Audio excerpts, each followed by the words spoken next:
truth. Monday, Tuesday, Wednesday, Thursday, Friday, Saturday, Sunday.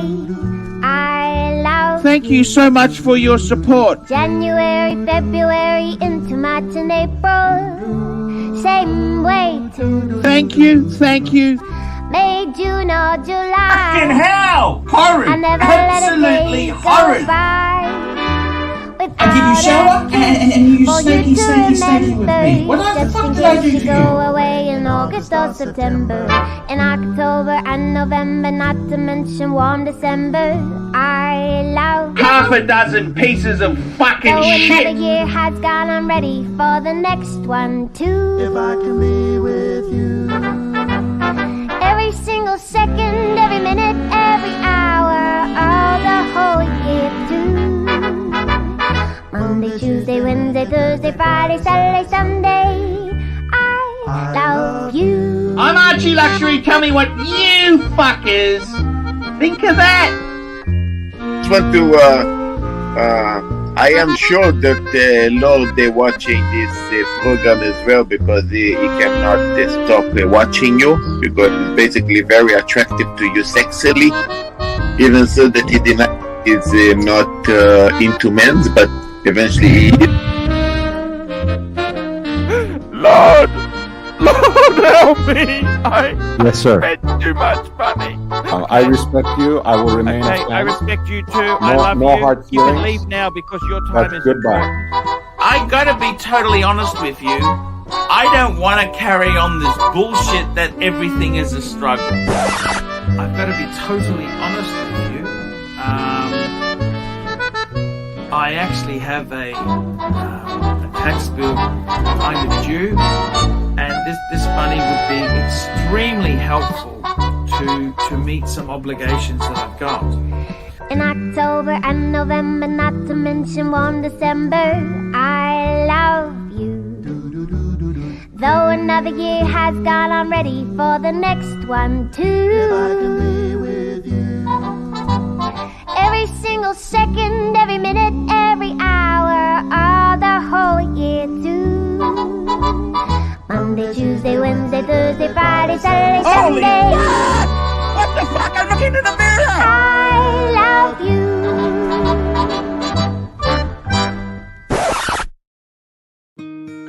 Hello, Archie, my old friend. I've come to steal the leads again. And while Eeyore is sleeping, you will find me softly creeping. And the super chats that were planted on the street were all from me. From the dollars and pounds.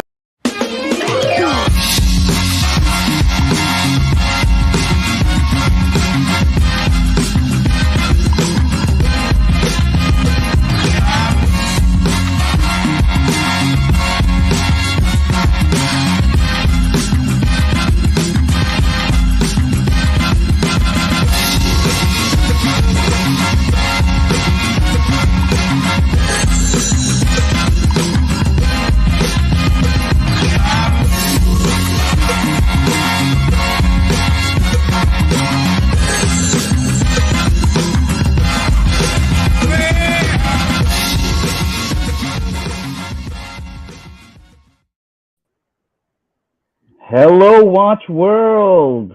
How goes it? Good morning to everybody in America, and good afternoon to the folks in Europe. And if you're in Australia, you shouldn't be up, but we do appreciate you if you're here. I have with me the Rancher. Good morning, Rancher. How you doing? Good morning. It's nice to see you stalking around the other program. Yes, yes. We, the Rancher and I, sometimes Saturday mornings when Mr. Bill Sanders runs his stream, we definitely like to tune into some other shows. But you know, Bill always runs a good show. I like his show. It's different. We talk about different pieces on his show, so it's always fun. We got Frank V in the chat, says hello Watch World, and says my time on my timepiece says 9:12 a.m. Tick away, mechanical movement. Tick away. Sammy the Bunny says, I see you, Reaper. I see you, Reaper. Just saying, says Ansaria, How you doing, mate? How you doing? Just saying. Christian French, hello. And I think we are caught up, Clivers. What's going on in your watch world, Clive? We are talking watches this morning. We are. I'm looking at a couple of options, which I'm not really at liberty to disclose right now, possibly on Monday. Possibly. It's always a mystery with you, Clive. Like, I remember when you were getting the 321 Speedmeister. It was a bit of a mystery for a little bit until you finally had it acquired. But you don't want anyone swooping it. You remember back in the day? No one. Yeah, you know what? This reminds me of a story from back in the day. Remember Max Levinson, the Yes. kid who used to watch the show? And I guess with him. Yeah. Yeah, I haven't heard from Max in ages. I think I see him around on Instagram here and there, but Well, see, he has antique pieces, so I'll run across one, and then I'll send a really good picture with the caption #child abuse. you remember, like, I think it was his grandfather or maybe it was his dad who was like looking at a piece, and somebody talked about it on the stream, and then somebody actually swooped in and took the piece. Yeah, like I remember that you got really angry about that, so maybe that's why you're keeping secretive about stuff, because you don't want people swooping in. Exactly. Yeah, I don't remember what piece that was, but. Oh, by the way, kneel before Zod. Kneel before Zod. Seb Nelly says, "Hey champs, Sydney, Frank Tank, hello from Oz. We appreciate our Australian friends tuning in, as well as Saad, who is in Asia, saying, Clyde, what do you think of Kerry Voutilainen?" Well, I think he's bald. Well, wait, no, sorry. I know he's bald. There you go. You heard it first, Saad, from Clyde himself. Sandra says, "Hello, Tan and Rancher." And Saad is loving the quips this morning, Clyde. Some people don't like your quips. I actually like your quips. I think they're funny. So. Well, but yeah, man, swooping in on deals, Clyde. Swooping in on deals. You don't want anyone swooping. Let me ask you: is that you often do deals locally? You do deals. You said you haven't done deals in Dallas in a long time, but no. Are you sticking local these days, or are you doing deals like all across the country? No, really, just local, because these days the nice thing is that sometimes people bring them to me. Hey, you want to look at this one? I'm like, well, absolutely. I always want to look. I think Saad needs a bit of clarity on your comment. No, we're talking about a scalp. Talking about the scalp, Saad. We're keeping it PG this morning. We just want to talk about watches. There's been a lot of drama. Man makes a good watch case. Not going to lie. Yeah, he finishes great movements as well. Like he's, I really like a lot of his pieces. They're not for everybody, but. And also good dials. Was it the Schwartz ATN? Yeah, great dials. It's some people. I know some people just don't like his style. They don't like the way his pieces look. Well, that's fine. Yeah, like I'll pull up the 28 Sport here for folks to see, and for me the 28 Sport is a pretty cool piece. I don't know, Claude, if this is one of your, if you like the 28 Sport, or if it's, I think he himself, Voutilainen himself, actually wears this himself on a daily basis, or at least he took it to New York, so the 28 Sport is his own. And the thing is, as we know, he also has his fingers in a lot of pies. Which one should we explore here, Claude? We got the GQ, which is the world time that came out for GTHG. We got oh man, look at this one. Yeah. Look at this style here, Clivers. What do you think? Well, nice. A very, very elaborate dial, but I would just like oh damn. Yeah, this 3/4 plate is, well, I can't even zoom in properly on this website. This 3/4 plate's not. I don't know, man. I don't know about this, but hey, we'll go. This website's really strange, man. It's not the easiest to navigate, but we can keep going here. We can keep looking at other things. Starry Night theme, Starry Night Vine, Voutilainen. Hopefully, this movement's not as. Okay, I don't know about this. Engraved lugs, engraved case. Also very strange. Well, Of course, you know, he also has another hat he's wearing this year. Yeah, I know he wears his 28 sport piece. And look, there's a whole different. His lineups are this 28 ISO is a pretty is one that I think is, if I think of Voudelaine, and this is what I would think his styles would look like. Yeah. Vintage. Yeah. Agreed. You know, something like this is what I would kind of think exactly. This movement would be something that I would think of Voudelaine, not something like decorated in a very artsy fashion, I guess. On the movement, but whoa, Cliver, you're getting messages left and right. Oh, yeah. Anyway. Oh, Milk says, I like his watch that has a random bridge in Duluth on it. Exactly. Are you familiar with that one, Clyde? I'm not. No, I'm not. I am familiar with Whole Milk, though, obviously enough. Kerry Voudelaine, boys and girls. Kerry Voudelaine. He's also doing this year, right? What's he doing this year? What's he doing with Urban Jurgensen this year? He's the CEO. And so is it his daughter that like is running parts of the company? Like no. Actually, his daughter is handling. If you send a Urban Jurgensen back, the daughter will be servicing it. Okay. So does she like? Is it a small manufacturer where like there's only a few watchmakers? Is she kind of like the head of the watchmaking department, or she is the specific watchmaker that would repair? Well, my understanding, not making the movements, but actually repairing the legacy ones that come in, such as I don't know. Yeah, the 140, the 142 PT, for instance. That's interesting.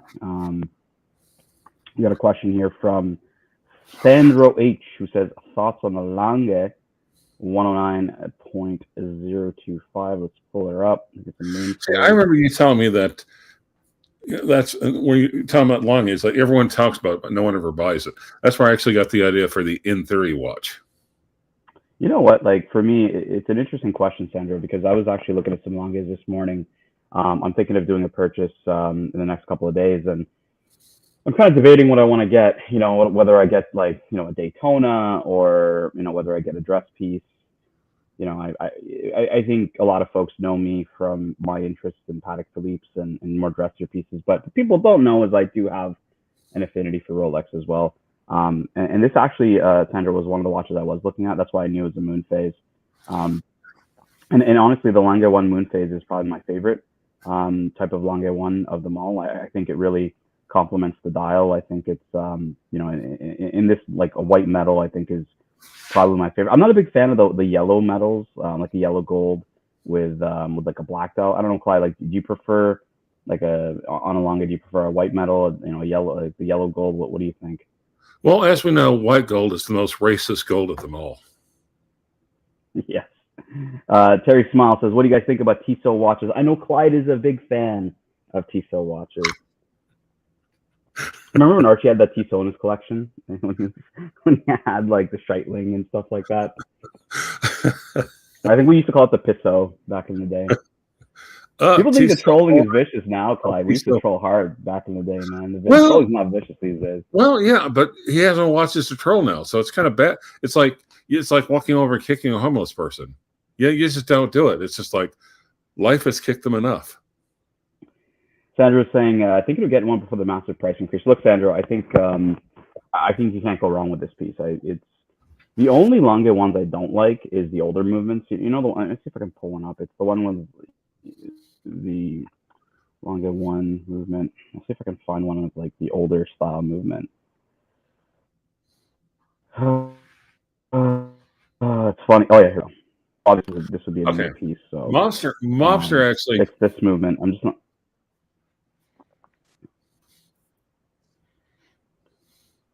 So I don't like this older movement with Lange. We have the little island in the middle. I call it like the little egg island right here. The older Lange 1 movements, that just fucks me off. Like I'm not a big fan of them. But the newer movements, obviously, that have got rid of that. I could pull up another photo of one with a newer movement. Like these ones, I think are a lot more clean. So Yeah. Look, if you can get one newer movement, go for it. Get it before the price increase. You're saying mobster. I think people want brand recognition, regardless how rich you are. People still want others to know you got a Patek or Rolex. Long it isn't as well known, so rich people don't buy it. What do you think, Clyde? See, I think it's a little broader. I think he's almost got it. And of course, mobster, I mean no disrespect. But on the other hand, there's two types of collectors. One, do you want the watch to do all the talking for you, or do you want to do all the talking for the watch? Surprisingly enough. Two different fundamental types of collectors. Surprisingly enough, like nobody really recognizes, my Patek when I wear it, like out in the wild. All of my friends, especially most of the car guys, like it's Rolex, Rolex, Rolex, and they kind of look at me like, why do you want these, like, these dress watches? And I'm just like, hey, I like them. I like the look of them. I like, for me, I appreciate movement finishing and stuff like that. So, like I don't think, and maybe he's talking about the Nautilus or the Aquanaut on the Patek side, but most Pateks, are not very recognizable, I would say, out in the wild by most people. But Rolex definitely, folks are big on Rolex. So, yeah. Oh, I basically I had the equivalent not too long ago of going like 20 minutes hard on a stair stepper. Terry Smile says, I bought a Sea Star the other day. I really like the brand. I have a vintage Tissot oversized, and I love that watch. Bought the Tissot Sea Star for a friend here. There's also you can also get the vintage looking one, or the oversized one with the 6897 for less than $1,000, and I actually think that's probably one of the best values in horology today to this day. Terry, if you don't mind, letting us know which Sea Star you got. I just have the Sea Star up. It says he bought it for $1,000, so it's probably not one of these cheaper ones. So let's go to the Powermatic. It's probably this one here. Sea Star 1000 Powermatic 80. It's not a bad looking watch. You got a shark mesh style bracelet. This bracelet, I always get like kind of PTSD from this bracelet. I wore Doc BBW's Super Ocean Heritage too, and that clasp is like, it'll destroy your fingernails. It is one of the hardest clasps to get off. So, I always got a bit of PTSD from that. But hey, man, I actually don't mind the style. I don't mind the look. You tried stroking it lovingly first. I'll stroke it lovingly, boys. Watch Nicholas. Good morning after a late night, a late night powerhouse show. Watch Nicholas is in the chat. We appreciate you, Watch Nicholas. Terry Smile says, I was talking to my son last night just about wanting a Rolex, maybe cheaper, $2,000-$3,000, maybe $1,500, just to say I have a Rolex. Clyde, what do you think? I think every one of us at one point in time was probably thinking that way. Probably early on in our collecting around, hey, I just want a Rolex, and what's the cheapest one I can get? For you, what was that like when you were back in the day thinking about that? What were you thinking of getting? Well, like I said, it's one of the ones I kind of regret early on. It's a Rolex date. What is it? 15000, black dial with double white gold indices and hands, and I still like that watch. I wish I would have kept it. I'll pull up what I actually was searching for. It's a 16030. So this was back in the day. I was, similar story. It's engine turn bezel, and mine was the one I ended up buying was pretty much this one here.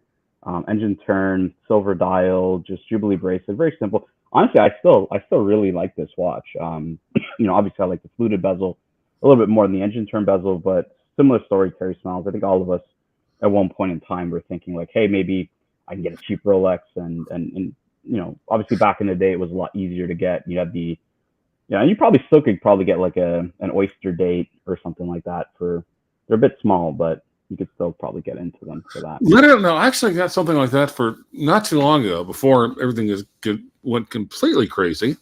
My brother-in-law, my sister was wanting to get a nice watch anniversary from brother-in-law, and I found that for her. And almost identically, basically the same watch with the engine turn bezel, and maybe like I'm thinking like $1,900. Surprisingly enough, a lot of people, they're not really big fans of the date just these days, and it's funny because Rolex is advertising, if you ever watch Formula One or tennis or, even yachting, it shows the fluted bezel. Like, most people would identify with Rolex either with the Datejust or the Day-Date in that fluted bezel. Probably not the Sky Dweller, but, it is what Rolex. I would say it's the two icons that most people think of. It's either the Submariner date or the Datejust with the fluted bezel, two-tone with champagne dial and gold hands. I just think it's super underrated. I think, folks of the sport watch craze has just really killed the love for this piece. But, when someone always asks me what's a good all around piece, I would always kind of recommend the Datejust on a Jubilee bracelet because, it looks great dressed down, looks great dressed up. Like it really doesn't ever look out of place. And so, yeah, like to me, I don't think I'll ever change my opinion on that. May not be a popular opinion today, but I still think it's a very timeless piece. Frank V says, I don't like longer movement. Patek looks better. I think the 3/4 plate really annoys some people. They want to see a bit more of the movement on it. And that's for me. I like the Patek manual wind movements a bit better because, you can definitely see a lot more. Clive, what do you think? Are you a fan of the elongate movements? True, but I think Urban Jurgensen classes both of them. Yeah, look, I think it's just comparing the two, right? Like some people like Lange because of the engraved, balance. Patek is high horology, Lange is high horology, so fundamentally different. Jimbo's asking us the Lange 252.029. All right, let me pull this up. Lange 252.059. Did I get that wrong? I actually grew up with several Jimbos. I'm from the South. 02. Wow, look at this. Jumping seconds. So Richard Lange, let me pull up the blog to watch article here. They'll probably have better pictures. I'm a bit of a stickler for having some decent pictures. Lange Suna, Richard Lange jumping seconds, hands on. All right, Clyde, just looking at the dial, what do you think? How's this dial layout going for you? I like it. Hours on one dial, minutes on the other one, and I guess seconds. Almost the exact opposite of how everyone else would do it. Seconds up top. Very cool dial layout. I really like that. I think it looks quite nice. I think you'd have to wear it all the time because it's like how many cars do you have with a manual transmission? Not many anymore, at least, right? Well, I've got two. One's a 5-speed, and one's a 6-speed. On the 6-speed, to top gear, you all the way down to the right. If I do that and to go reverse, you lift up a little collar, and then you go all the way left and up. On the 5-speed, all the way over to the right is reverse. So you have to literally say, okay, this is the 5-speed. Do not go all the way over into the right on the highway. So interestingly enough, here on this piece, you can see an internal angle here, and obviously they're highlighting the engraving on the balance cock, which is very typical Lange. So finishing looks pretty nice on the piece. Can't really complain. Obviously, some people may not like this plate here, but again, that's different strokes for different folks. But overall, like finishing looks really good. I like how they've done a good close up on the finishing. So movement looks pretty nice. Just check out how it looks on the wrist here. It looks pretty cool here on the wrist. Click through a couple of shots. Yeah, this is a. And I think you're the one that espoused that was telling me that Lange egalitarian because they'll put as much work into the decoration of the lowest price movement on the lower price watch as they do the most exclusive one. That's actually Patek Philippe that said that. But hey, like Lange, I've never really seen it poorly. I could have sworn you told me the same thing about Lange. Maybe it was Higgins. Higgins is a bigger Lange fan. The thickness here is interesting. This is an interesting question for you, Clyde. Do you prefer, a watch with a bit of heft versus a watch that is an ultra thin? Like, did you care? Do you prefer one or the other? Like, very much care because I want a cuff dweller. I want something like the SD43 the first year the red Sea Dweller came out. Yeah, it's weird, man. Like watchmaking was all about like the thinness back in the day. It was all about like, you know, how thin could you make it? And men's cuffs.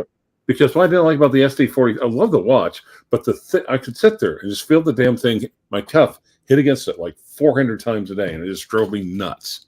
Yeah, that makes sense, right? Like it makes sense, obviously, at a different time with different attire being worn. But for me, I think that like I like a bit of heft, and it's interesting because my 5196 is quite thin. It's about, I think, like 8 millimeters, and yeah, it's just a little too thin for me. Like I preferred my old Calatravas that had a bit more thickness on it. This one looks a bit chunky. Maybe it's just a picture. I'm not sure, but you know, this watch goes for 71,000 euros. Hold on. Can you hold on for a second? Sure. Hey, Rick, could you send me his address? Thanks. Go ahead. I will keep going through the chat. So Mobster says a Zeitwerk and Datograph are 70K watches. A thought we'll go through is, do people know I'm wearing a 70K watch? Yeah, look, you know, Mobster, I think the people that are buying $70,000 watches for that purpose, yeah, like they won't go buy a Lange. They may not care for that. I think there are folks that that do care, and I think it's first-time buyers probably aren't going to go drop a $70,000, you know, check on a Zeitwerk or a Datograph, you know, unless they're like been watch nerds for a ton of time and saving up their money. Like a lot of watch collectors, Clyde and I used to call it the kiddie pool. You know, they start in the kiddie pool, they buy Rolex, and they kind of get bored after a while, then they leave the kiddie pool. Actually, I'm the one who coined that term, but yes, absolutely. Yes, we used to talk about the kiddie pool. Clyde wants complete authority of the word kiddie pool, but you know, the kiddie pool. Pride of ownership. I thought it was a great analogy. It's because Rolex is like a kiddie pool at a country club. You know, most people they'll buy a lot. And it's safe. It's safe. You won't drown with a Rolex. You might swallow a little water, and quite frankly, the taste of that water might be just a tiny bit suspicious, but you're not going to drown. Yeah, and look, like it really, there's a lot of snobbery that goes on in the watches, right? You see the drama that goes around watch channels all the time. It's because we're talking about men's. Yeah, acquired taste. Literally, how long did I come up with that term ago? Oh, that was like 5 years ago, 6 years ago, maybe something like that. Yeah, a long time ago. But you know, again, right? This is men's jewelry. We get bored after a while, right? It's just you're going to look for something else, and I think that this kind of a piece is probably for, you know, a more advanced collector that has owned, you know, or owns a lot of other pieces and don't really care, you know, in terms of like, hey, how much does this cost, and or trying to show off how much it costs. Terry Smiles says the green one, very nice. I do like to look at that, Terry Smiles. Sanders says thanks for the opinion. MJT, how you doing? I know that it's late for you guys over in Australia. We do appreciate you guys tuning in. Frank the Tank says, what do you think of the Gerard Perregaux Laureato skeletons? Pull it up. I'm just not much a fan of skeleton watches for the most part. I don't think a lot of people are. Let me pull this up here. Share this tab. GP skeleton. We'll look first, Clyde. Do you like the Laureato itself? Like, I think that's the first question. I can live with it. I mean, it's you know, someone taking a half-ass stab at an integrated watch. The dial on that one, though, here's what I like about it. I can look at that picture and I can clearly see, obviously, it's 10:08. Period. It's 8 after 10. Yep, 10:08. 10:08. Yep. Most that you can't, or a lot of them you can't. Yeah, look, it's funny. It reminds me of the old AP Royal skeletons that were popular about 5-6 years ago. That always had it on his wrist, and you know, it was very pervasive, I would say, in social media that I used to see. So it reminisces, gives me some, you know, nostalgia about that. Honestly, Frank the Tank, I'm with Clyde. I'm not a huge open work type of guy. I do like the Laureato. I think the design's all right. Would I go spend 43.6 on a piece? Probably not. It's funny. Archie would be like, "Oh, it's expensive." Well, yeah, like everything's expensive, but In terms of design, not really my cup of tea. But Well, I do know people that like this kind of stuff. And Tenzil and I have a slight difference of opinion. For instance, Ten says no, and I say hell no. Yes, I'm a little more polite here. Even those in the flyover states are a little bit more aggressive than us Canadians. Let's keep going here through the chat. MJT says a Datejust two-tone on Jubilee is the ultimate classic one and done. Clyde, what do you think? This is the champagne dial two-tone Jubilee. The only trouble with that is contrast. It reminds me of the 80s, It seems like it is very 80s watch. Because if you're over a certain age, you'll have that in your mind as the iconic Rolex. If you're under that whatever dividing line, then you'll think of the sub date. But yeah, one and done. Oh, there's a lot of people who did have that as a one and done, and that's one of the reasons why older Datejusts are a lot. They're not. The secondary value is not as high as the sports models because most people said, "Yep, that's what I need. I need a good watch that's reputable with a little bit of cachet that can tell me the time and the date. I don't want anything else, just the date." Yeah, I think on that kind of a piece, I wouldn't really be giving a shit about secondary value. And look, that's just me, right? I think me about 15, 20 years ago would have been absolutely caring about that. These days, it would just be like, hey, it's a great piece to wear on the wrist, looks awesome, versatile enough. I'd probably go with the steel just to get a bit more versatility than the two-tone. But, for me, it's I don't disagree, MJT. I think it's definitely a classic one and done. And yeah, look, I'm a big fan of the Datejust. I think I think that it doesn't get the respect that it deserves, and hopefully we can keep talking about it to drive a bit more interest. Right. Dan says, and Rolex is hype horology, Clyde. And I think we both own a Datejust, don't we? I have a Datejust too. I have a fluted bezel blue Romans. I think you had the Datejust 41 version of that one. Still have one. Oh, you still have it? Okay, nice. No, I still have a Datejust. Oh, but you used to have that one. You used to have a blue Romans, didn't you? Yeah. But however, the 1630, need I remind you, sir, is a Datejust. Oh, the rare birds. We love the rare birds here. Sam AP says, Tan, you need to get the 6119R. It's beautiful. Look, I got the 6119R up on the screen for you. And yeah, no, it's I think the only part of it that really would hold this back from being an absolute, knockout is the Clou de Paris bezel or the hobnail bezel.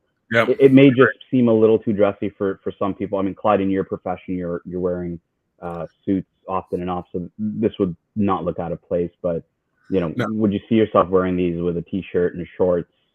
Well, I don't know. Hobnail bezel, I think they'd be perfect if you were storming the Capitol.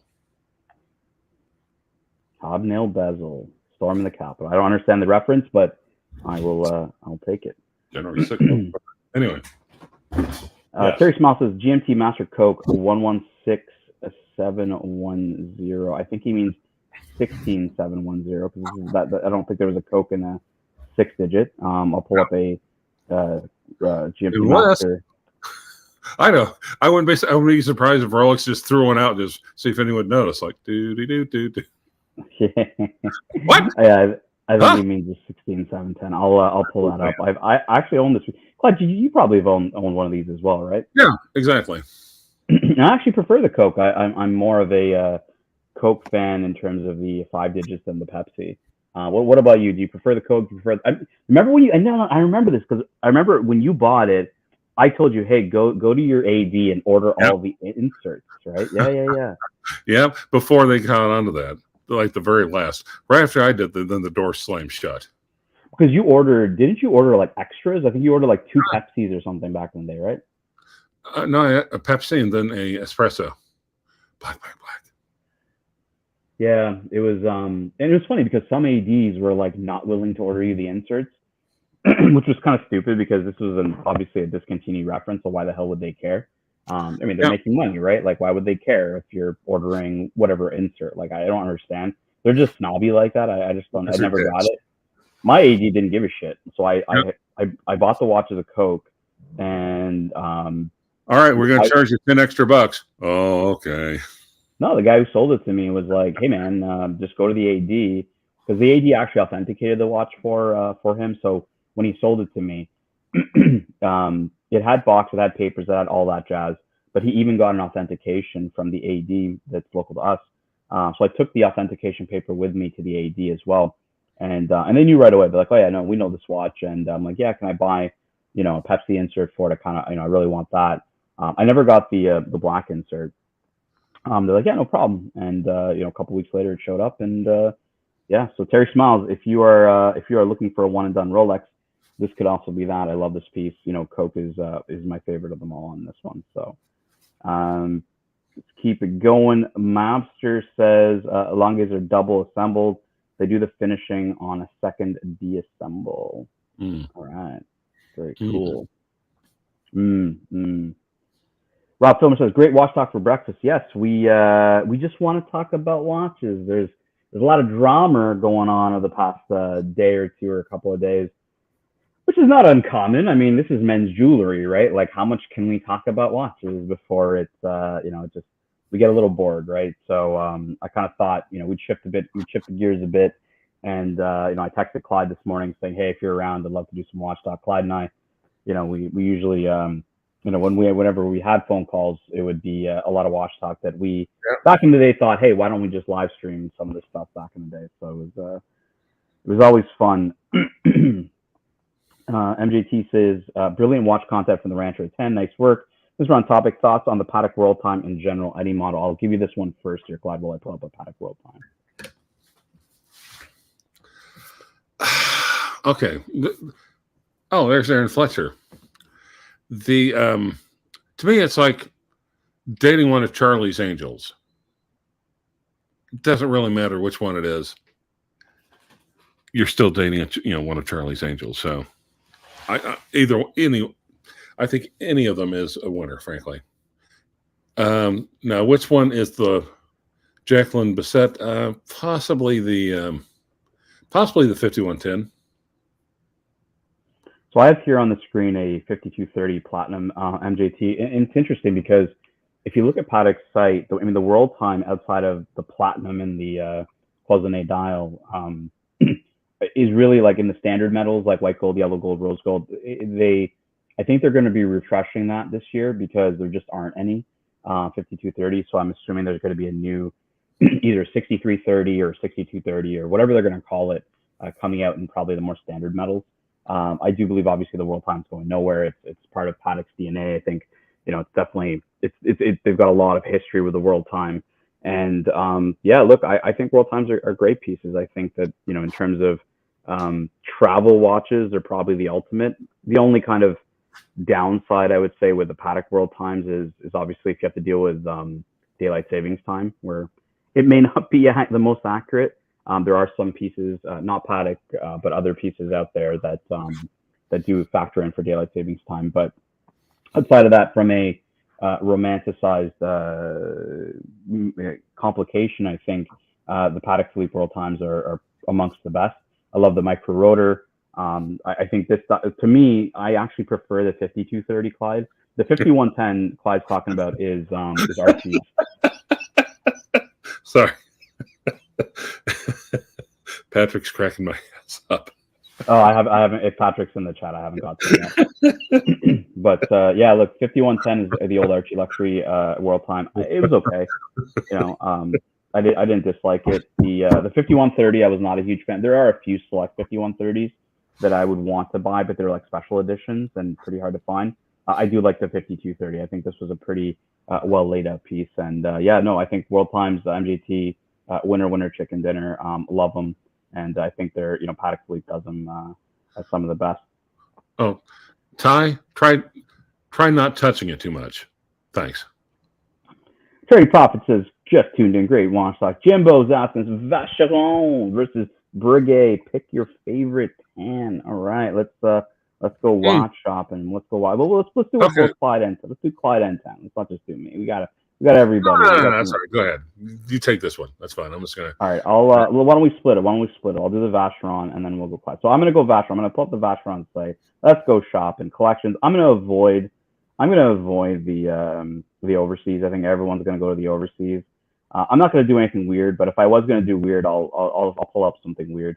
The Métier d'Art. These are the I like the Ancient Civilizations collections. And of them, I really like the I think it's called like the Line of Darius. It's like the Persian one. I'll pull out this one right here. Oh, this is cool. The Lion de Darius, the Line of Darius. Yeah, but I'm allergic to Darius. Oh, you are lactose intolerant. This is a cool piece. Obviously not my favorite, but you know, if I was to give a honorable mention, I'm not going to go into the weird stuff. But let's look up something. Let's look up something pretty cool. So collections. I'm going to go into collections. I'm going to skip overseas. Let me look at historiques before I go to traditional and see what's in the historiques. This is the triple calendar. So obviously you got the 222 there. It's interesting they keep this out of the overseas collection. All right, here. Okay, I basically found my winner right here. I'm just gonna explore a few more, Jimbo, before I make a winner here. I know that a lot of folks like the 1921. Doesn't Bill Sanders have this? The 1921. Yes, it's a birth year watch. Very cool. Very cool. Very cool. I'm gonna go Corne de Vache. No. 1955 Corne de Vache. Yeah, Marco's a fan of that one too, and I can see the lugs, man. It's just unique, right? You just don't see. Yeah. I mean, it's just very unique. It's different. It's very identifiable. Like to me, it's something. That's only because you're not really into vintage. Where you see 2 registered chronographs, probably more than 3 registered chronographs. Yeah, and I think that's cool though, right? In a modern piece, to see something like that it really increases the cool factor to me. Just like in the next chat here from Trading Profits asking me about my journey about the 5212, it's also, you know, the script on that dial, you know, is very vintage-esque, and really is just something you don't see every day. So I think this would be my winner in the Vacheron category. I will give it to you, Clyde, as what about you? We can pull up some more for you if you want. Like, do you want me to go into another collection here, like the Patrimony, the Traditional? What do you like? Traditional is unjustly underrated, and of course you're going to take the off the table since I have the version 1, but I still think that's unjustly underrated. Actually, could you pull up the AD Never Calling comment? Yeah, just give me a second. Which one? The Brooklyn accent one or the? After that. Okay. Soprano accent? No, after that. Rhode Island accent? The what? The Rhode Island accent? How many accents is he asking for here? No, 2 before that one. 2 before that one. The McKinley accent? Yes. I don't even know what this is. Okay, who's the fucker that just shot me? All right, we got a super chat here, so I'll get that for Intercept. Australian $2. Cool, and I went William McKinley. Ha. Australian $2. I'll pull these up for you. This is so before I pull it up, this is an annual calendar chronograph versus an annual calendar. Obviously, you're familiar with the 5960. I think you were looking for one at one point. I'll pull up the Patek Philippe 5960. He's asking for platinum. Yeah, he's asking for the platinum one. I think they did 2. They did a couple of dials. They did a gray dial and they did a blue dial. I actually prefer the gray dial here, and I'll pull this photo up here. This is the gray dial. You know, it looks black in this one here. I don't know. Maybe I'll pull up a different picture here. Slate gray dial. I prefer this one on the 5960 annual calendar flyback cross. Very cool piece. And he's asking for the 5205R, which is an annual calendar. And this is the, let's get a live picture here. This is the 5205R. Okay, Clivers, we're going to vote here. You know, I love the contrast on that one. You know, my only beef with the 5205 is it's a bit of a chunky monkey. I was looking at, like I said, I was doing a bit of watch shopping and just kind of seeing what I'd want to buy. And I saw a side profile of this, and you see it a bit here, but it's chunky, man. It doesn't, that kind of takes it away from me in terms of the elegance of this piece. And I know a lot of people love the 5205. Just for me, it's just not, it just looks it does not look that proportionate for me. So I'm going to go with the 5960. I do like it in platinum. I do like the slate gray dial, and I do like the fact that you got the flyback chronograph and you got the annual calendar. Obviously, the annual calendar being an extremely functional complication for me is a big one. So yeah. So we're split panel here. Intercept. Clyde likes the 5205. I like the 5960. Going back to Jimbo's here, Clyde. Vacheron. Maybe we can go to Breguet. Maybe I'll let you pick the Breguet one. Let's go to Breguet.com. Oh, you know which one I'm going to pick. You don't have to. You can guess it for me. Breguet. I'm going to go for you, Clyde. Marine. Nope. I'm going to go. Nope. No, I know. Nope. Then tell me, Clyde, which one do you want to go to here? What are you going to pick? Breguet 3137 all day long. I think, well, that's not a modern version, is it? I think it's a... It doesn't say modern version. It says pick your favorite. It also says 10. Breguet 3137. Yeah. Oh, yeah. Yeah, you're right. It is. Pull it up. A derivative of the original 3130 used by Daniel Roth to help lift Breguet off the dash off the ash heap of history by taking one of their classic, all-time classic puck watch designs. Now, but if you look, but the 3137, I look at that like I look at Garbage Fire because, man, I like to see it coming and going on both sides. Spectacular. Look at the movement. Look at the design of the movement on the 3137. Mm-hmm. It's a mixture of gold and sex and magic. If you've ever seen one, yeah. And for me, I'm going to go with the retrograde date. Did you say retrograde? The retrograde date. There's two. Yeah, there's a retrograde date and a retrograde seconds. I'm going to go with the retrograde date for that one. Trading Profits is asking, how's your journey on seeking a 5212? I tried it on recently. It's a fantastic piece, a strap monster, and wears great. Yeah, look, Trading Profits, very, very difficult for me to find in Canada. I've been looking and looking and looking. And you know, it's funny. It's not even this piece, Trading Profits. It's like any complicated Patek, very difficult to find, you know, in my neck of the woods outside of, you'll find Nautilus, you'll find Aquanaut, you'll find every single Rolex. If I wanted a Daytona, I could have one tomorrow. No problem, but you know, getting any dealer to look for a complicated Patek in any shape or form is extremely difficult where I'm at. So yeah, not working out very well for me. So Eddie never calling Cop the joke. I'm glad to hear that. Thanks. I know he would. Saad says 5231. That is the Cloisonné dial world time. Very cool piece. I think. By the way, I think Higgins is doing his stream later today around 3:30 Eastern, 2:30 Central, where he is going to do the battle between his world time and I believe Jamie Opulence is also in Germany right now. So they have both watches live, so they're going to be doing a good little comparison between the two. So check out that on the Swiss and John channel. Our good friend Jonathan Quill Higgins. No, it's a good thing because if he's going up against a Russian world time, I think the Russian would probably win. Just going off past events. Trading Profit says the new world time in platinum is a stunner. Tried it on Ultimate Stealth Lux. Yes, I agree. I love honestly, world times in platinum are always pretty cool. Even the 5110. I'll pull that up. The ArchieLuxury world time Patek Philippe 5110 platinum. Also a blue dial. Just a really cool piece. I really like this watch, and I think even the 5130. I think all of them they've done it in a blue dial. Let's pull up this picture here. Very, very nice, nice looking. This is Clyde's favorite, the 5110. I like the 5230 a bit more.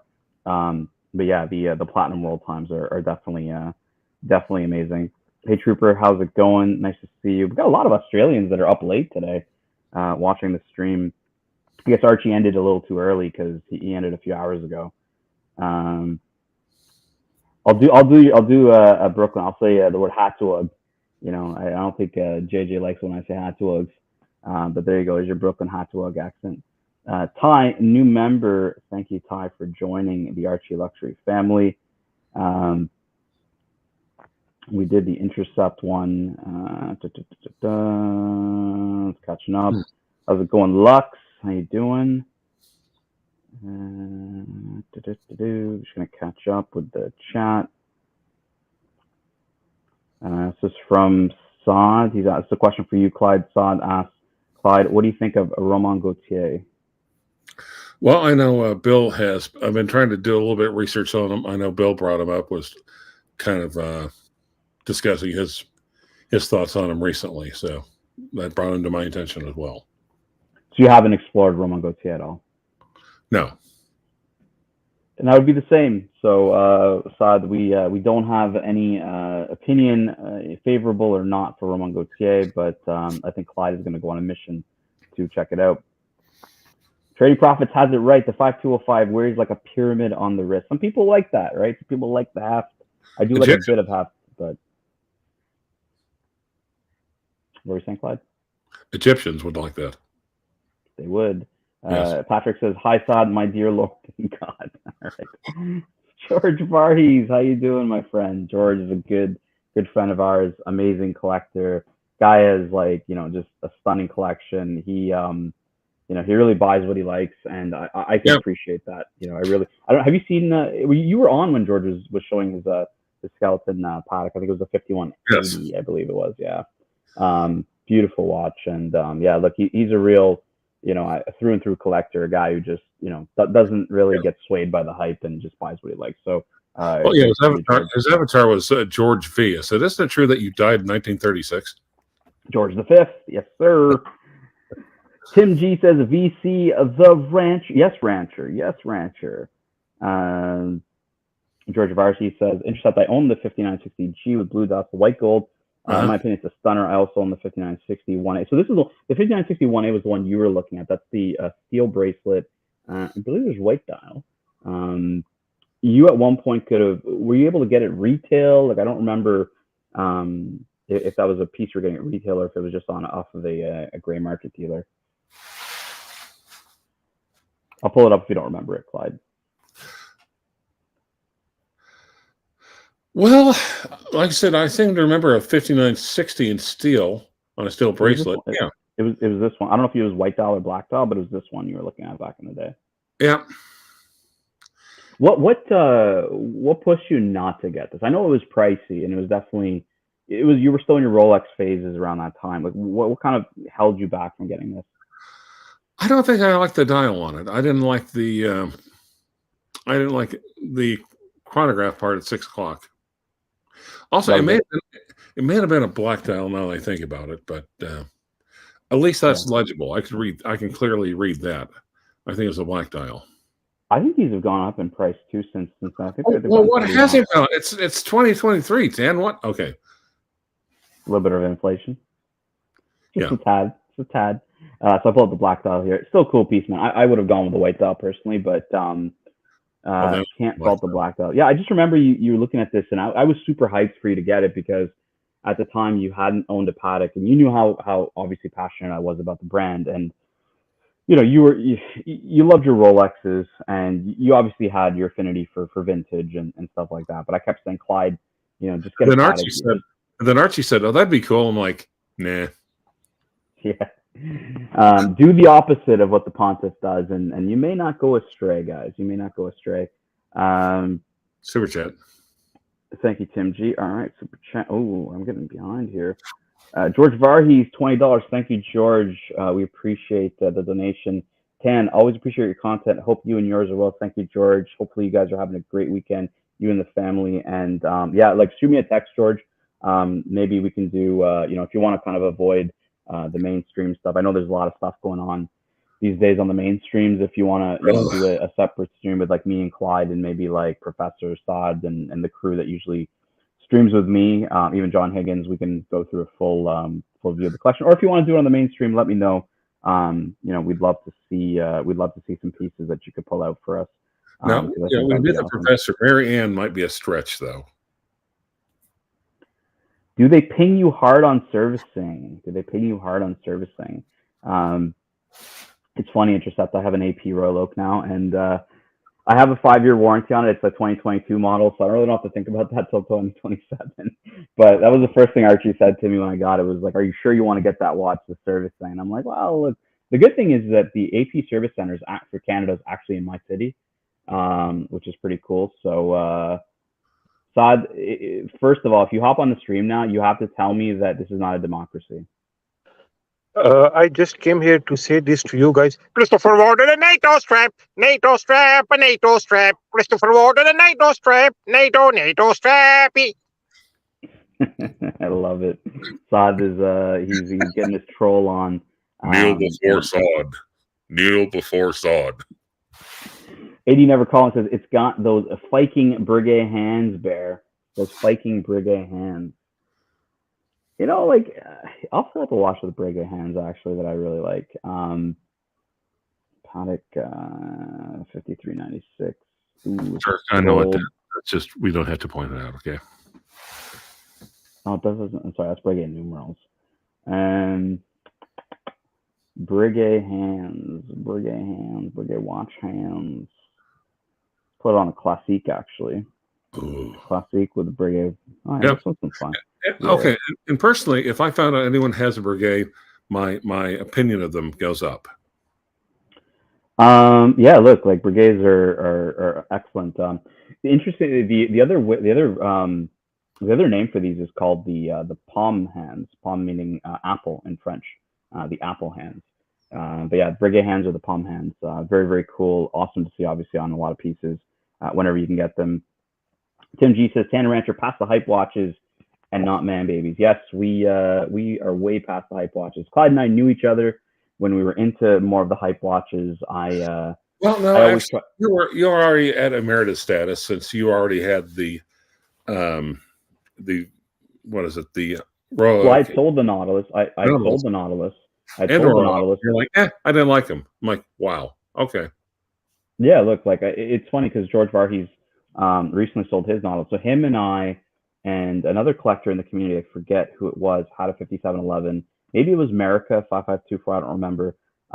Who we all kind of bought the Nautilus around the 2016 era, and we all kind of flicked it because we had it, we tried it, it was cool, but you have the experience. No one can take it away from you. I mean, that's what I mean by like emeritus status. Yeah, look, like hype watches is. I mean, look, do I dislike hype watches? No, I love I love the Daytona, I love the Pepsi, I love all these pieces that are out It's almost like senior. It's like you have senior statesman status. I think it's just important that once you've owned them and you've experienced them, and it gets boring after a while. It's the same 24 watches, and there's just so much more out there to explore. And I think that's more exciting about watch collecting than just hoarding the pieces that like. And it's interesting because in the watch community these days, most collections or a lot of collections out there you'll see will have the same watches. So you're kind of like, well, you show up to a watch meet and there's like 5 Panda Daytonas. It's like not really that special. So yeah, that's just for me, I've definitely been there, done that. Saad Ghanapur says Patek Mecca Platinum World Time. Yes, actually, interestingly enough, Saad, I was looking this up. That so that is the 5130. I'll see if I can pull it up here. I think it's the 5130 -013 Patek Philippe 5130 no, it's the 015 is Mecca then, because Jerusalem's 013. This was a Middle East model that had Mecca on the dial. Let's see if I can pull it up right here. It was for the Middle East market, and then the 013 is the Jerusalem. They have a Jerusalem dial as well. Now, this is something I didn't know when I was actually looking this up the other day. If I can pull up the Jerusalem. This one's at Christie's. Yeah, I'll just pull up the Christie's article here. The Christie's auction. Share this tab. So this is the 5130. So and then in red here in Jerusalem. But they actually also have a Patek Philippe 5110 Jerusalem dials. Well, this one I didn't know existed. Is and it's at Christie's as well. So interestingly enough, you can see here Jerusalem on the 5110. as well. So very, very cool. This is it's back kind of MJT's piece about like, what do I think of world times? I like this. I like the fact that like there's different cities you can put on there. And these are obviously very special. They're not, obviously a big part of the collection, but still very cool to see when you have different cities out there. Tim G says 5230 is sweet. This is for you, Rancher. Rancher, what is your next dream watch? No budget, one watch for the next 10 years. I still say 31. Brigade 3137.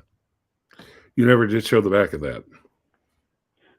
Yeah, I think for you, Clyde, being able to wear that. I mean, obviously in your profession, wearing that it wouldn't be an issue going in every day. If it's a, would it be a special occasion piece, or would you wear that to work on an often enough basis? I'd probably work to work on a regular basis, but I would flip it around to where the movement showed the entire time, and people would come up and ask me what time it is, and I tell them I don't really care. More questions for you, Clyde, from Australia, from Frank the Tank. Rancher, what do you think of the Glashütte Original pantograph? I'm unfamiliar with that one, Frank. I'll be honest. I think of Glashütte Original, big proponent, and I've also think they've got a couple of pieces there where they've been perpetually undervalued, wrongfully, shamefully undervalued. So I'd have to look it up. I have it up here, pantograph. Have a look.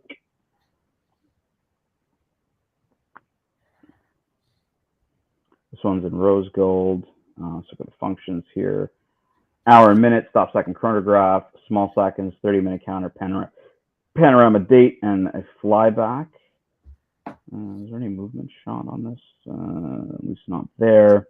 I'm kind of waiting for the later holoback version. I don't know about this dial layout, man. Like No. Yeah. It's nice. I wouldn't kick it out bad for eating crackers, but it's not the first one I'd go for.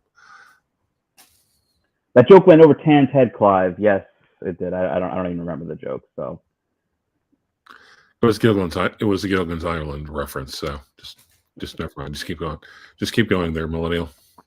Bright Blue Comet's asking, give me a good AP advice. Hoping this is my month. Yeah, Bright Blue Comet. Look, I have a buddy who buys a decent amount of APs, and when he found out I got the 15500 at a decent price. I didn't get it at retail. I got it for over retail, but not a crazy amount over. He was a little shocked. He's like, hey, getting the 41 millimeters aren't, it's not impossible, but you're definitely gonna have to buy a few pieces from them, because I think the last piece he got from New York was the 15550, which is the mid-size piece, and he ended up flicking it, but he had to buy a bunch of code 1159s to get it. So yeah, I don't really have a ton of experience with the ADs. We don't even have an AD anymore in Canada, or we don't have a boutique in Canada. We used to have an AD in Toronto that I used to frequent, but yeah, there's just I don't have a ton of AD experience to give you on that. But in terms of pieces, for me, I like the 41 millimeters. Whereas like a 43, a lot of folks whose wrists may not be able to accommodate that, or they just don't like a piece that big, would probably go with the mid-size 15550 or the older 15450, I believe it was, 37 millimeter, which would wear like a 39. It really, Bright Blue Comment, if you want to just put some more comments on, if you want more insight, just let me know. But yeah, from my perspective, the dial is also going to be important, I think, to a lot of people. Some people settle for the silver dial. Some people seek out the silver dial. I like the silver dial. I've owned a 15300 in a silver dial, and I own the 15500 in a silver dial. I like the silver dial. I'm not a huge fan of the slate gray, or the ruthenium dial, they call it. The blue's cool, but there's better blue dial watches out there for me, and the only really blue AP that I want is probably the 15202. I don't think you even want the 16202, but yeah, that's my advice for AP. But if you want to write more comments, I can definitely go down the rabbit hole with you on that. Tim G says, I have a Breguet, Clyde. I have a Breguet. Nice. And of course, the good friend of Tan's is, of course, Duty Robson. I haven't heard from him in a long time, not since I banned him back in the day. Tim G says, don't like the Nautilus, had one flimsy. So Tim G, I've heard that the clasp on the Nautilus has gotten better. It was always a sticking point for me when I owned the 15300 Royal Oak, which is a 39 millimeter, and the 5711 at the same time. And I felt that the twin trigger butterfly clasp on the Royal Oak was just so much better than the flimsier clasp and on the 5711. I've heard it's gotten better in the newer models, but yeah, like it just, I don't know, the case wasn't really, it wasn't really that spectacular to me. That was cool. Movement, obviously the 324 movement was a good movement, but yeah, it's a good 30K watch. It's not a 100+ K watch in my opinion. I think we've caught up actually. Bright Blue Comet says, interesting. Didn't know there was an AD in Canada. Yeah, so there used to be an AD at a store called Royal de Versailles in downtown Toronto, and I think the last model they had was like a 15400. That was a few years ago, and that's when they were actually losing. That's when AP around that time was going to the boutique model. And interesting enough, Bright Blue Comet, that same guy that I was talking about, reached out to the general manager or CEO, whatever you want to call them, of AP North America, and asked like, hey, when are we going to get a boutique in Canada or whatever? And they basically told them, yeah, just go to New York. And it's like, cool, man. Like, we really have to cross the country to like cross international borders to buy a watch. Like, come on. Frank Cannon, $2 American, says, thoughts on entry-level JLC. Oh, okay, I'll pull this reference up. Q900 8180, Q900 8180 JLC Polaris. Why is it pulling up weird currencies? All right, Canadian currency. All right, Clivers, what do you think of this Polaris? Pretty nice looking blue dial. Canadian dollars, $11,000 Canadian. I don't actually dislike it. I think it's actually pretty nice. Yeah, I was thinking that would be Polaris sizing, but it's not. Yeah, it's definitely not polarizing, that's for sure. Let's check out the technical details. So 11.2 minutes, it's not bad. For this kind of a piece, I think that's all right. And JLC, of course, is again unjustly underrated. In my opinion, they really are. Yeah, I mean, they really are. It's so functions, just a standard piece. 2,800 vibrations per hour, 41 millimeters stainless steel. Yeah, look, it's not a bad looking watch, Frank. So if you like this, I like the blue dial. I think it's different, right? And I think that's important if you want something a little different. If you don't want your standard, Omega or Rolex even. I think this is more of a comparative to an Omega maybe that you'd be looking at maybe than a Rolex in terms of price point. You could probably get this at a decent discount. I think the difficult part for you, Frank Cannon, is actually finding one of these. Everyone talks about, like, Archie always says, oh yeah, you could get that on the secondary market, cheap, right? The reality is that try to find a dealer that actually has one of these. Yeah. It's the same problem I'm having with finding dealers that have like non-Aquanaut Nautilus Pateks. They just don't stock them. And if you ever try to sell one of these to them, they're like, nah, I don't want it. And if they do want it, they're gonna like bid you over the counter. Yeah, they'll give you $2,000 for it, right? Like some bullshit. So look, I think, Frank, I think you may struggle to find this on the secondary market. I don't know how many of these would be around, but if you do find it, it's definitely going to be at a decent discount. That's probably the way I'd go about it. But yeah, I don't really have a negative opinion about it. I think it's all right. So if you like it, go for it. Intercept's asking best Patek under 80K. Ooh, good question. What's funny, Intercept? I was looking at this price range today because I'm like, maybe I consolidate a bit. Maybe I consolidate the AP Royal Oak and I throw in some cash, and then maybe I get something around this mark. And for me, this may not be the best Patek for you, but for me, I'll pull it up here of what I was what I actually saw. It was actually much cheaper much cheaper than because this watch actually was this watch I think retails at about 100 or something thousand US, and you could probably get this. This is a perpetual calendar, 5327, which is the modern version of the 3940. So Patek went 3940, 5140. The 5140 only ran for a short stint. It was the 3940 perpetual calendar was 36 millimeters, 5140 was 37, and I think this one's a 39. I like this blue dial, and I saw this actually for sale. You know what? Let's go to European watch. Let's go watch shop in Clyde. We haven't got watch shop. Why not?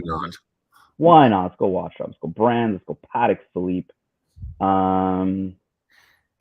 See if they. I think they did that. I think this was the website I was looking at today. Just gonna scroll down for you guys. We'll scroll back up. We'll scroll back up once we have a bit more time to look at them. Here we go. So you can get this one unworn, 5327G unworn, 2021 model for 74,900, which is like 30% cheaper than retail. So definitely for me, this would be what I would be getting under $80,000. We've got Tim G, who says best Patek 5396 gray market, get for 42,000 on great market, AD price 54,000. So how much of a discount is that? Like maybe 20% ish. So I think I won up to you here, Tim, because I think the 5327 is about 30% off the 100K price tag. Well, no, it's 25%. Let's not count taxes or whatever. So yeah, I mean, this to me would be the one I'd get. I would also say that Tim G has it spot on. 5396. That's the annual calendar. Of the annual calendars, I would go with 5396G Breguet hands. These you can get for probably around the same price, maybe even cheaper. Tim, this is my favorite 5396 of them all. You got a slate gray. It's like a sunburst gray dial. You got Breguet numerals. This was a anniversary model. I think it was for the 30th anniversary of the annual calendar. I could be wrong. So yeah, this to me is the 5396 to get.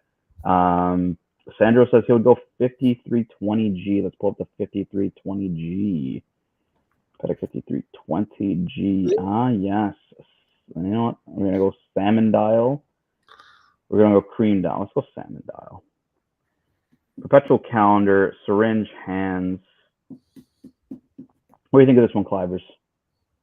Love it.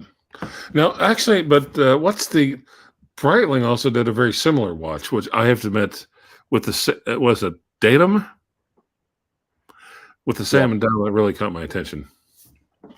Actually, I'm like, ooh, dang.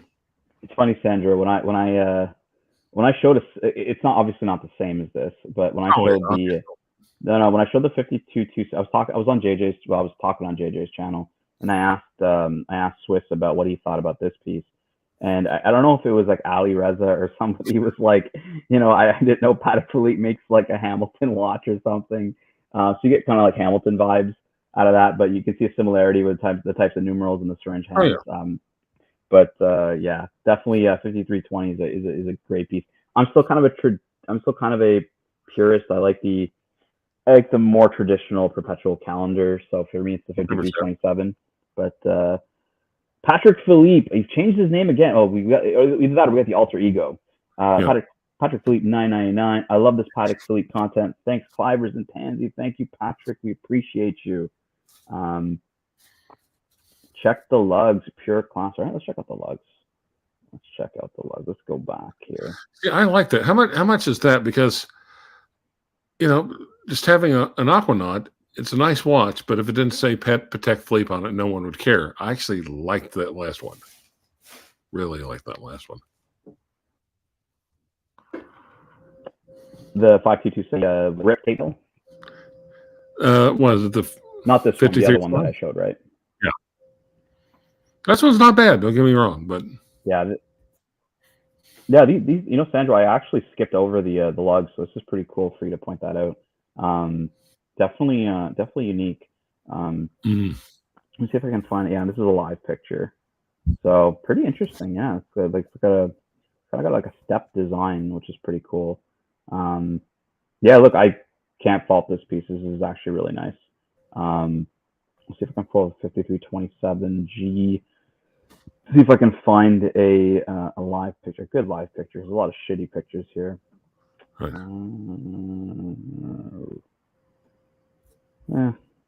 Let's pull this one up. So your more traditional Patek Philippe perpetual calendar. You got brigade numerals, beautiful blue dial. This is your standard layout, right? Like if we go back in time, we go to like the 5140, so the rose gold. You can kind of see the DNA here, kind of translating through time. So this is the previous model to the 5327, and then we can go even further back in time. This was a 37 millimeter, and you can go down to 3940 to do a white gold metal. And this is the 39. Oh shit.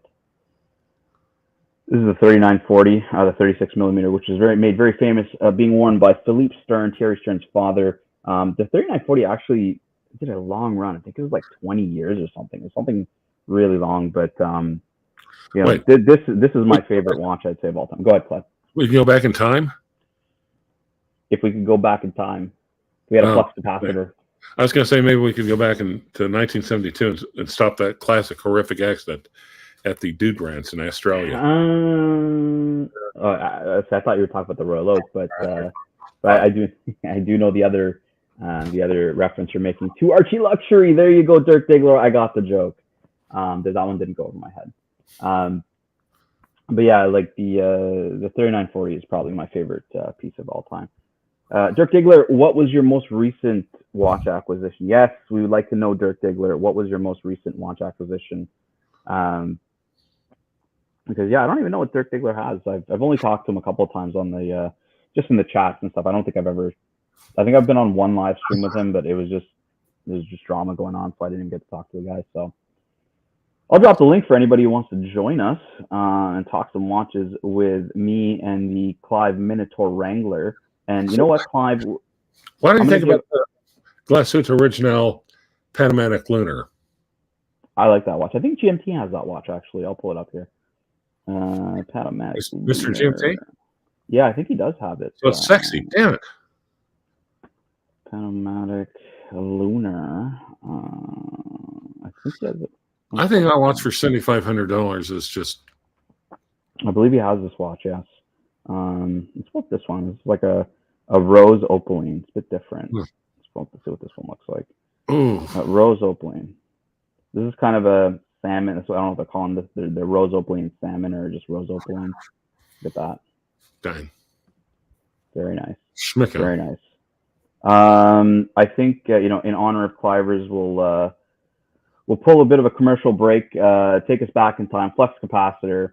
Commercial break for you guys in honor of the Minotaur Wrangler. Alongside the Swiss. So Clive Watch Wrangler, Brian, didn't you promise Tanzio Ansari that Tim would autograph a poster to his biggest fan? I actually did promise that you would autograph a poster for ArchieLuxury and we would send it to him.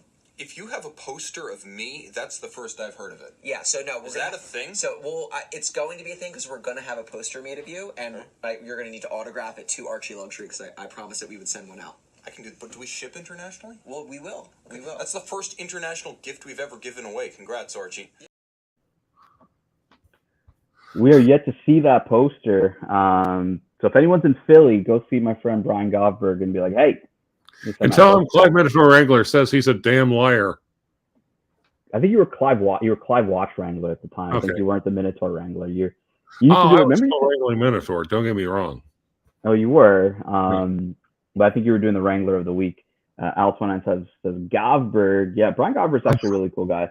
I bought my 50. I'll put my 5035 Patek Philippe 5035G Italian dial. This is an Italian dial, slate gray Italian dial. This was the piece with the I don't remember what you used to call this, Clyde. The Italian dial. You had a nickname for it back in the day, but Luigi dial.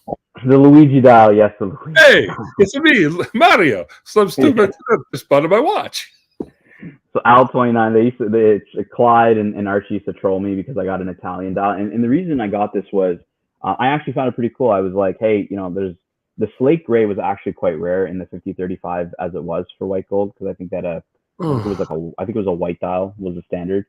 So slate gray was already rare, and then obviously getting a language that was not English made it a bit more rare. So I like this piece, but they always used to troll me. One cool thing about the pieces you'll see is the number 4, right? Like you don't have the Roman, you have it kind of like IV as opposed to the 3 or the 4 sticks for 4 here. So definitely different on the 5035.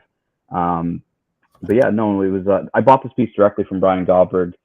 They had it for sale at Watchbox, and really good experience with them. Brian did the deal with me throughout. I didn't even call in. I went on the website. Don Haynes actually told me, he's like, hey, send in an offer, and then maybe you'll get a better deal. I sent in the offer, and then Brian reached out to me, and then him and I started talking just about watches, and he loves his Patek Philippe. So definitely highly recommend Brian Goldberg and his establishment. Thomas Burnett, how you doing? If you want to hop on with us, Thomas, I'll drop the link for you. Yeah, classic clip. Patek Philippe asks, is Mr. GMT actually shorter than Brian Goldberg? I think he probably is. I think Mr. GMT may take the cake of the world's sexiest, smallest man. Nice. Al29 answer, that's a beautiful. You know what? It was. I'll agree with Archie, though. It was a tad small, and it was small by design.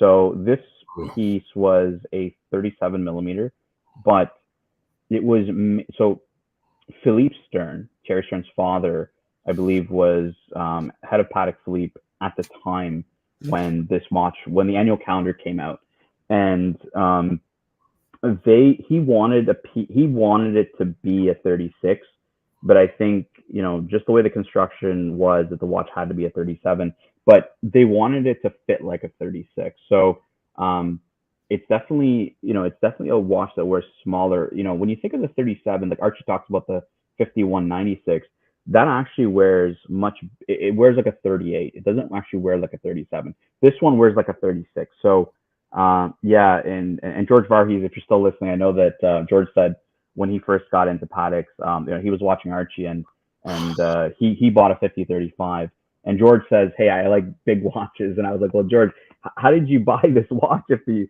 like big watches? Because it fits like a 36. And he's like, yeah, no, I obviously didn't know my taste maybe at the time, but yeah, it was definitely a piece that if you have a smaller wrist, it's a banger. If you have a larger wrist, you probably want to go with something a bit more modern. Ooh, okay, we're caught up on the chat, Clivers. We're caught up in the chat. What are some words of wisdom? You always used to give us words of wisdom on your live streams, Clyde. What kind of recommendation could you give to a new collector that's listening in to us banter on about Patek Philippe's and Glashüttes and all these different brands that aren't Rolex? Please remember to have your Minotaur spayed or neutered. Thank you. That is a good live stream advice, I would say.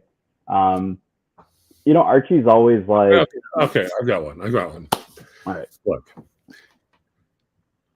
If you follow the herd, you're going to spend all day looking at assholes. Yeah, that's actually good advice.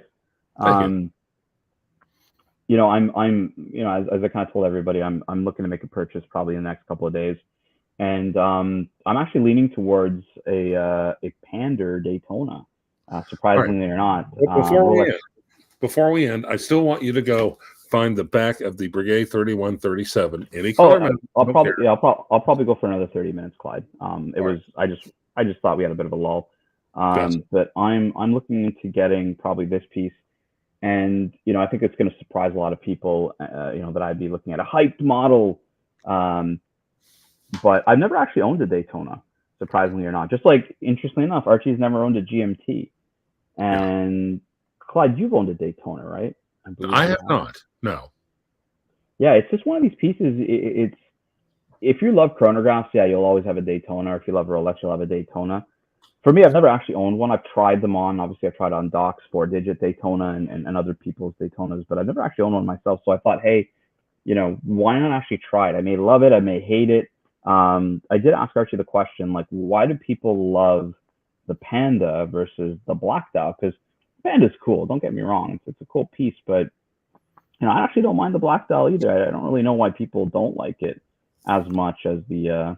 I don't know, Clyde, if you feel that the Black Dial is more legible, less legible, like, would you go for it?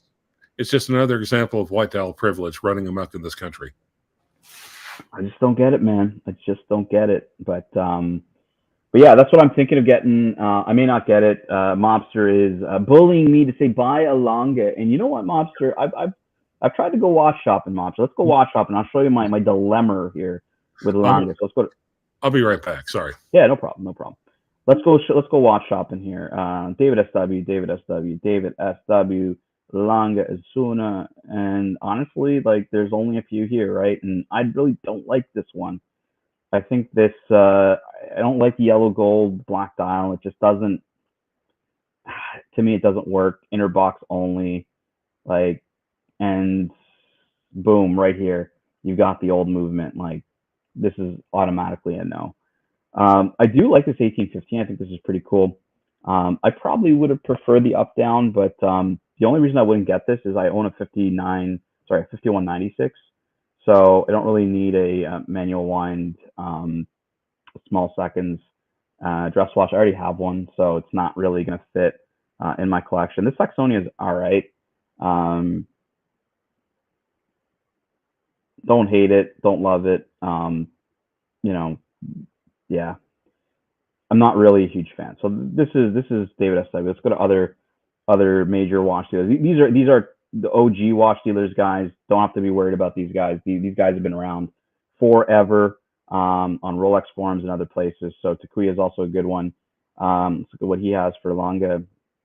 Only has a Saxonia. I don't mind this. The white gold with the black dots, okay, but again, not a huge amount of stock. And let's go to the watch box here and see what they have for Longa. They probably have a lot more stock. Let's go to the Longa one and see what they have.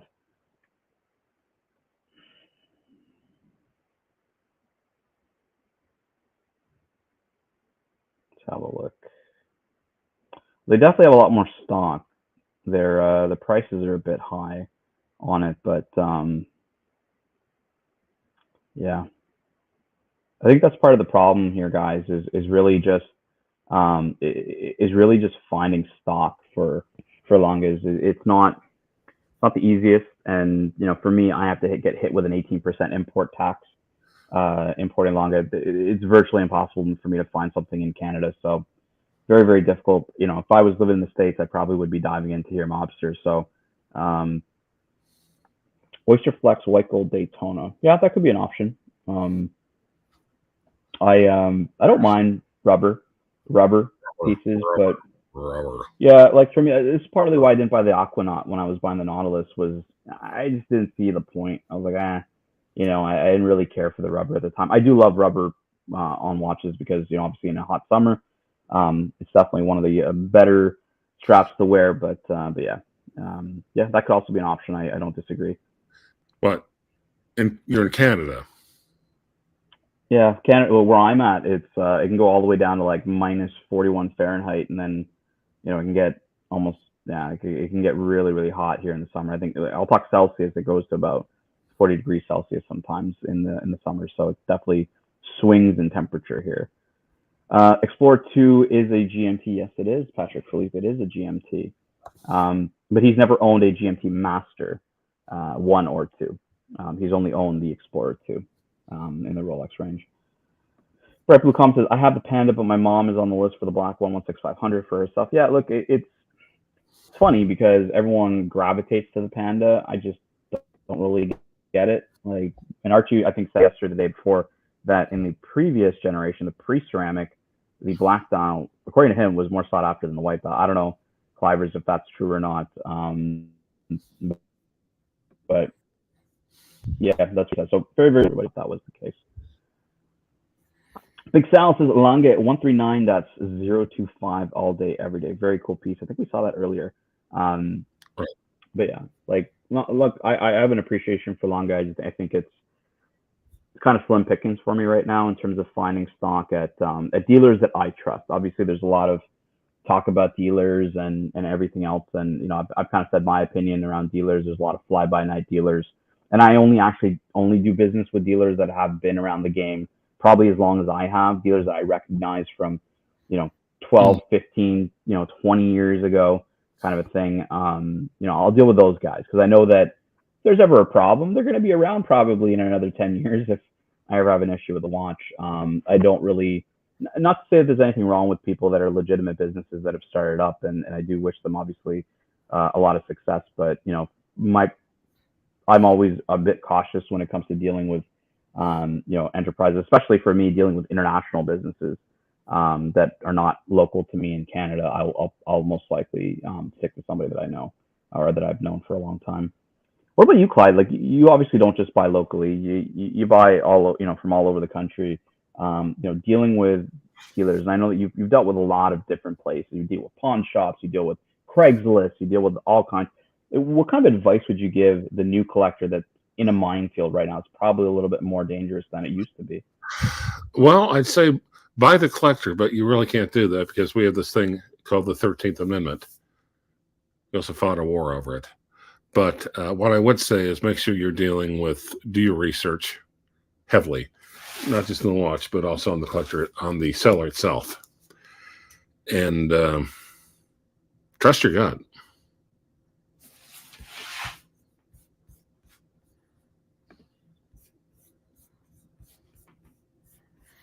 Is my microphone broken or what? That's it. Hello?